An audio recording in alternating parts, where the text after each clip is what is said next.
Hey, welcome back to Math with Patrick, and happy Pi Day. It's March 14th. We have problem number 73, and we're going to solve it together today.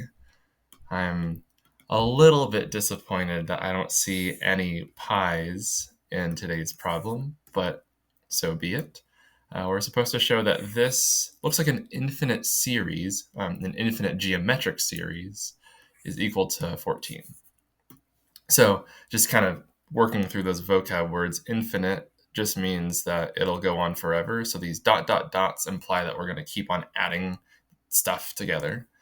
When I say geometric, I notice that there is a pattern here where if we multiply by 1/7, we're going to get the next number in this pattern. And so whenever you have a pattern that has this multiplication to go to the next number, it's considered geometric. And then I said series because a series essentially is a list, but you add up all the numbers. So like whereas a sequence would just be a list of these numbers, a series is when you add them all up. So we need to prove that this infinite geometric series is the same as the number 14. So the first thing I notice is that all of the numerators are 12.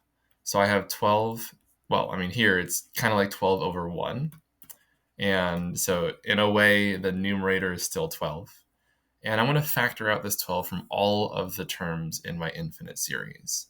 So I'll have a 1 at the start, a 1/7 next, 1 over 49 after that, and then 3 cubed is 343, and so on and so forth. I'm not really sure what 7 to the power of 4 is off the top of my head. And okay, so this to me simplifies it a little bit because I know something about these types of series. And let me prove it to you, maybe with an easier one. So let's take a little break and try interpreting this series. 1/2 plus 1/4 plus 1/8 plus 1/16, so on and so forth. This is an infinite geometric series, just this time I'm multiplying by 1/2 instead of 1/7. And I know I omitted this 1 at the start, so just bear with me here. I could probably convince you that this is 1 by drawing a picture. Say I have a box, and it's 1 by 1. And I'm going to fill in half of it. So that's what this first half means to me. I will fill in half of this box. Now I'm going to add in a fourth. And so a fourth is just, a half of a half. Then I'll add in 1/8, and that's going to be this much. 1/16 will be that much.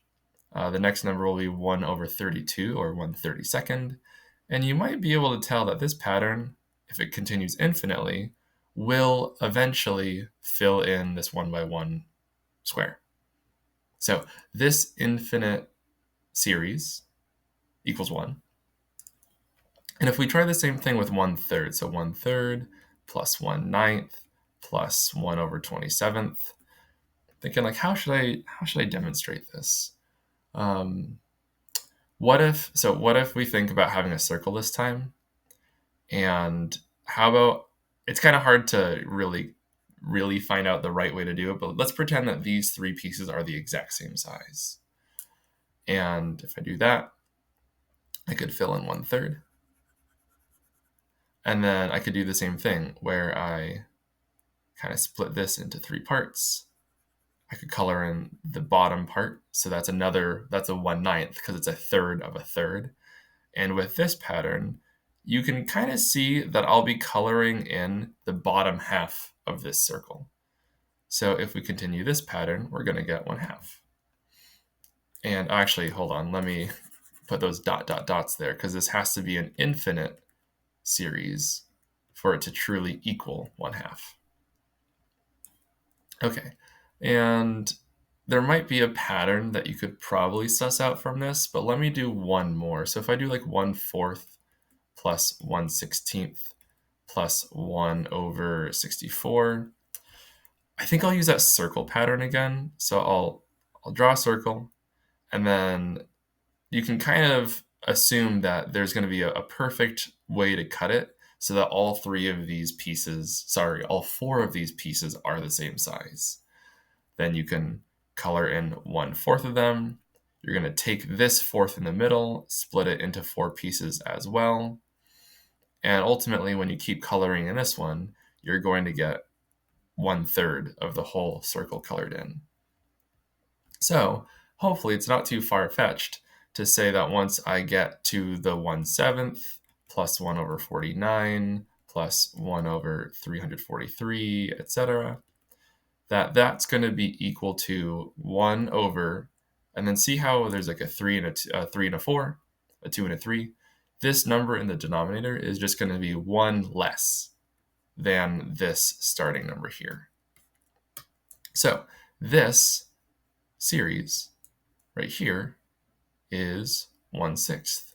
So let me color code this. I'm going to take this entire series, and that's going to be the same as 12 times 1 plus, and then that 1/6, because all of those infinite terms all added up. If I drew one of these circle pictures, it would look like I color in 1/6. Maybe I could try doing that. So let's see. 1, 2, 3, 4, 5, 6. There we go. I know that middle circle is a little bit smaller visually than the other 6 pieces, but there is going to be some kind of size that makes all the pieces the same. And so this right here is 1/7, and then same dealio. This piece right here is going to be 1 over 49, and then so you can see that eventually after an infinite amount of terms, I'm going to color in 1/6 of the circle. So what is 12 times 7/6? Well, that'll be our answer for today. We could do that 12 divided by 6 first, so that'll just be a 2. And then 2 times 7 is 14, which is today's date.